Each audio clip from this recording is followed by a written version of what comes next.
इसलिए निश्चित श्री रघुनाथ जी अपने चरणों में हम सबको स्थान प्रदान करेंगे।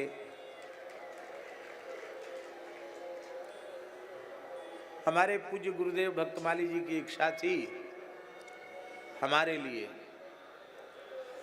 कि पंडित जी व्याकरण और श्रौत विषय पूज्य ब्रह्मचारी गुरु जी से पढ़ें।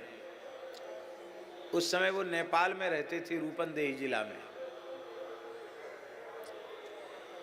महाराज जी ने संस्कृत में पत्र लिखा और ब्रह्मचारी जी का संस्कृत में नेपाल के अंतर्देशीय कार्ड में संस्कृत में ही ब्रह्मचारी जी का पत्र आया और उन्होंने कहा कि भेज दीजिए। पक्का हो गया। हम लगे रोने, तो महाराज जी ने कहा पंडित जी रो क्यों रहे हो? हमने कहा हमको पंडित नहीं बनना है, हमें केवल आपके चरण कमलों की सन्निधि चाहिए। बोले वहां जाओगे तो कुछ पढ़ लिख जाओगे। हमने की नहीं, हमें आवश्यकता नहीं है, आप कृपा करके अपने चरणों से हमें दूर न करें। फिर हमारे महाराज जी के एक विद्यार्थी थे श्री ओंकार दास जी, सतुआ बाबा। वो मणिकर्णिका पर जो सतुआ बाबा मठ है उसके वे उत्तराधिकारी के रूप में नियुक्त हुए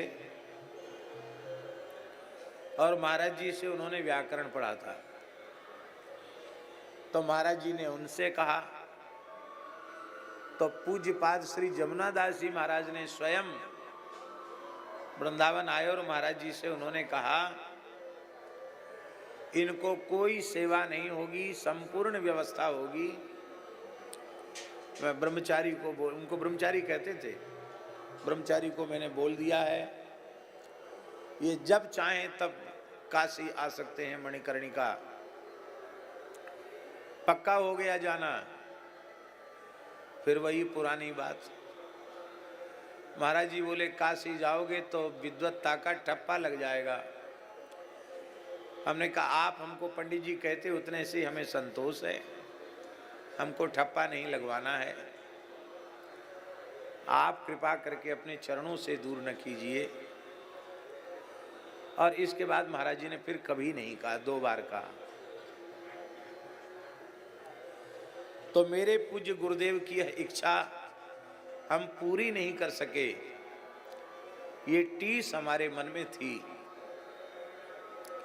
और जब मेरे सामने ये बात आई कि अंकित मिश्र और युवराज मिश्र श्री ब्रह्मचारी गुरु जी के पास पढ़ेंगे, तो मेरे हृदय में अत्यंत प्रसन्नता हुई। भारतवर्ष में श्रौत विषय का, वैसे तो समस्त विषयों के, पर विशेषकर श्रौत विषय का इतना बड़ा विद्वान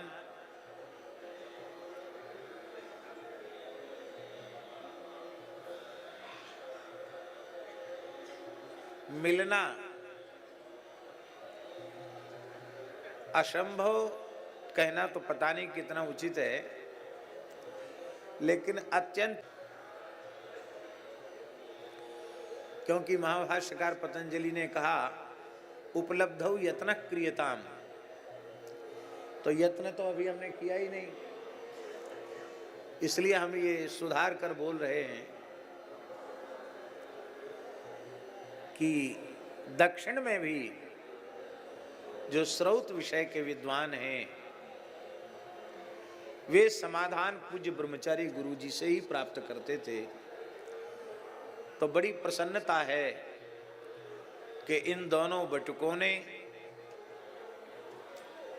श्रौत विषय को ठीक से पढ़ा